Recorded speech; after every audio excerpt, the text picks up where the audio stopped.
All right, welcome back on Africa Business Radio. It is that time when I take you through News Express, of course, taking you through the headlines of Business AM, Nigeria's fastest growing financial and business newspaper, coming your way every Monday morning. And yes, we have new headlines, catchy headlines to look into this morning. Top on the front page, Nigeria's opposition party governors demand new revenue formula. A lot of demand here now, so take a listen. New formula to favor states, local governments. A call for transparency in NNPC. One Nigeria on brink of failed state. They also want power devolved via restructuring of country. One security architecture decentralized. That's a lot there. You can catch that one. Very first story on Business AM this morning. And just right under that one, Nigerian African banks face climate environmental risk threats. And that's coming from Moody's.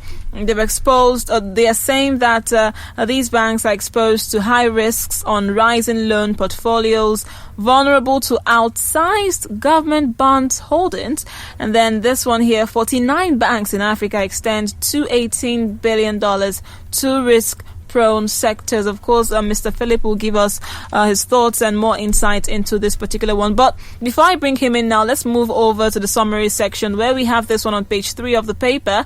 Global IPOs top $210 billion in first quarter 2021. And that's on page 3. The finance and investment section, we have central banks push digital currency. Several central banks across the world are now lining up for the possible introduction of the first national digital currency. Catch that one on page 11. In the companies and business segment, Unilever claws back losses by 53%. That one's on page 23. You can catch this one in the commodities and agriculture segment of the paper on page 24. Agriculture faces climate change. And of course, there are a lot more interesting headlines in the paper this week. And now I bring in Philip Isapa, the publisher of Business AM, to help us make sense of all of this. Good morning, Mr. Philip. It's great to have you on the show again. Good morning, Rachel. Thank you for having me. How are you today? Oh, great. Thank you. So let's talk about Moody's research study.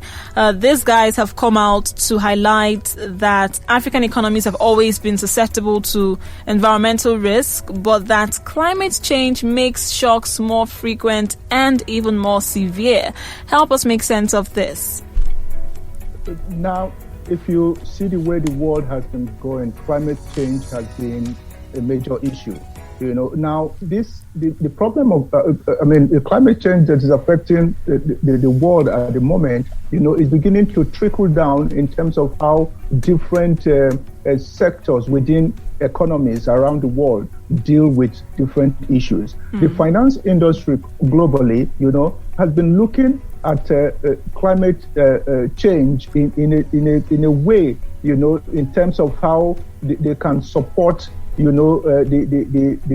debate or the discussion around improving climate behavior or climate change actions that result in depleting the ozone layer, for instance, or in contributing to this climate change crisis that is unfolding.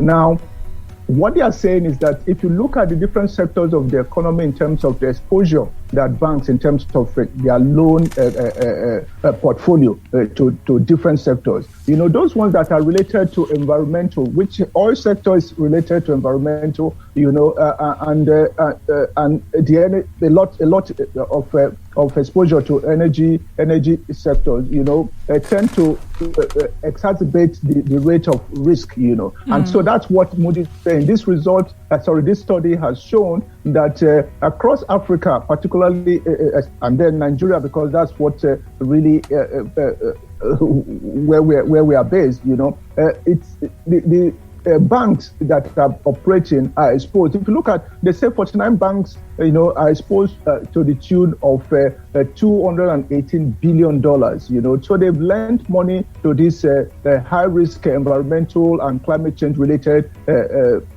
sectors, that again, because of the discussion around climate change, how will they talk about, for instance, fossil fuel, reducing in the discussion globally in terms of energy use. The countries are moving away from fossil fuel. There have been a lot of position taken, by different countries, and even by some companies that are energy companies, like you have the ExxonMobil, the British Petroleum, and I think Shell has also, but again, the French Total, in particular, has, they have taken decisions that would suggest that that sector is going to not face crisis, but reduce in terms of the activities that you expect to see, in that sector. Environmental, climate change related risk just simply means that they found out that because these banks are exposed to, they've lent a lot of money. Even domestically, when in Nigeria, we will talk about the exposure of banks. Remember, we talk about exposure to oil. We talk about NPL, the non-performing loans that are heavy in favor of the oil sector. When we have looked at that in terms of how oil prices have fallen, and then those banks that have exposed that have loan exposures to those to oil companies have had to suffer. No, but it's not that discussion we're talking. We're not talking about oil prices falling. We're talking about climate change related issues, because the discussion globally is that everybody must contribute to mitigating climate change, and that's what they're saying. That they found that Nigerian banks are exposed in a way. Nigerian African banks are exposed in a way that it's not comfortable. All right, let's move over to page 13 of the paper. That's the finance and investment segment, talking about the indication that the federal government may be issuing Eurobonds soon. And I think more to that is that they also plan to pick advisors through an open bid process. They are looking to do as much as, say, $6 billion. But this headline here clearly states that analysts, investors expect direction of rates in upcoming auction to drive performance in domestic and bond market. What's new on this? Now, what we found out over the weekend is that the market, investors and analysts were holding back, because of this announcement by the DMO, Debt Management Office, that Nigeria will do this Eurobond auction, in I think this quarter or next quarter, So because of that, you have to wait. I mean, they're having to wait to see what will play out. Nigeria, in terms of Nigeria has been talking about taking a lot of loans to cushion its debt. It's a budget deficit situation. Yes. Nigeria is owing quite. The budget is in deficit, has been in deficit for almost like forever, and they would need the money isn't coming in, from the traditional areas of crude oil sales or diaspora investment, diaspora fund, or you talk about what's it called, foreign direct investment. All those have come down, and then if that's the situation, then Nigeria would need to borrow, and there have been a lot of options that have been put on the table in terms of how to deal with this. But either you borrow locally or you borrow internationally. So Nigeria is going to do a Eurobond auction, and that auction is what they are trying to use to deal with the challenges that they have. But the market is reacting in terms of to know what direction rates will take, across different markets, not just in the bond market, but across the foreign exchange market, the equities market also, but more in the terms of the fixed income markets across treasury bills trading, bonds trading, and until. So what you have new is that investors and analysts are saying we're going to wait and see. The market was bearish as a result of this.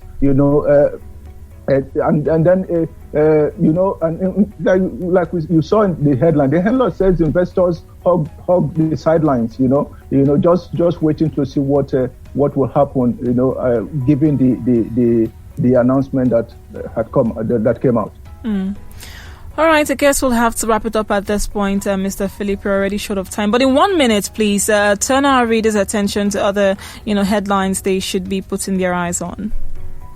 Again, there's need to look at the insurance sector. Insurance is particularly beginning to grow. We looked at the performances in terms of the profits that, the financials that were released, and there seems to be some uptick in the insurance industry, so that's something to look out for. Again, we keep saying agriculture is something not to forget, because agriculture is to feed the nation, and people will need to look closely in that sector. So there's a story there in terms of, again, related to climate change and how agriculture is affecting, how climate change is affecting agriculture in Nigeria. All right, Mr. Philip, I'll get back to you on Monday next week. Thank you for joining us, and stay safe. Thank you very much. Bye-bye. And that was Philip Isakwa, the publisher, Business AM, Nigeria's fastest growing financial and business newspaper.